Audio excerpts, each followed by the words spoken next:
Throughout the world, food safety and storage has been a heavily monitored and controlled issue. Over time, the standard which society follows in terms of food safety has been developed to better guarantee freshness and consumability of sold products. The more regulations that are put in place, the smaller the margin of error becomes.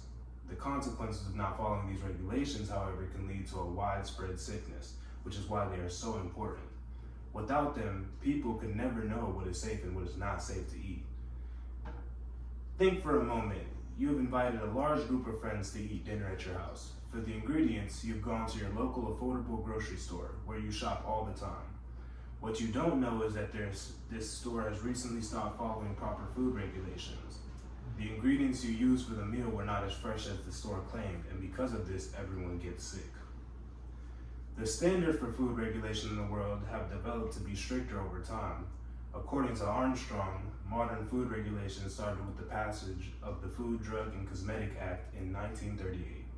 This act has been amended several times to keep pace with developments in food chemistry.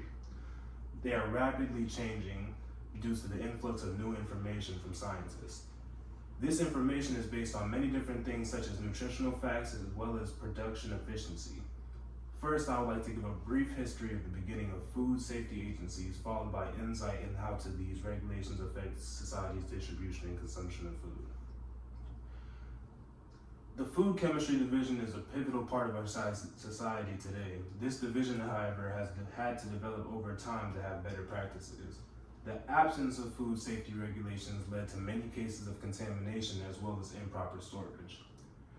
The Agriculture and Food Chemistry Division was founded in 1908, shortly after the passage of the first U.S. food regulations in 1906. In the early 1990s, studies began revealing negative health effects of trans fats, and by the mid-2000s, it was clear beyond doubt that trans fats increase the risk of coronary heart disease. This is merely one example of how regulations have developed to protect consumers. However, the protection always comes after the product in question has been researched enough to do so. Many people had to fall victim to the negative effects of trans fats before regulations were put in place. The number of people who have done so is unknowable. With the passing of the Food, Drug, and Cosmetic Act, however, safety concerns have continued to grow in individuals. People are now much more wary of what they put in their food and exactly how much of it they find present. The food safety industry has made plenty of mistakes in their rulings, which has led to the development of new regulations over time. While the history of food safety has been less than desirable, the future offers a much greater sense of security. Since the late 1990s, HACCP's reliance on food science has acted as an effective divider between producers who were able to take an advantage of the system's flexibility and others for whom it was challenging. The system refers to a transnational governance regime that promotes a preventative approach to food safety regulations. Over time, in some cases, ingredients previously deemed safe would lose approval after studies would return. For example, in 2013, the FDA determined that there is no longer scientific consensus that partially hydrogenated oils are safe for their intended use in food. The pursuit of knowledge relating to food safety is a key part of the process. As new data comes in, it is the job of these agencies to inform the people. This is shown in the nutritional fact seal on all food items sold. This is the best option to look at when looking at these items that you're buying.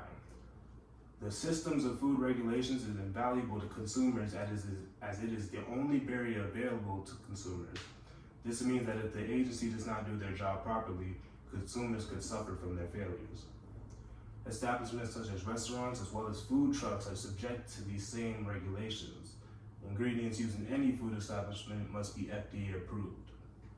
The lack of proper regulation is what causes businesses to get shut down, and this is a necessary preventative measure.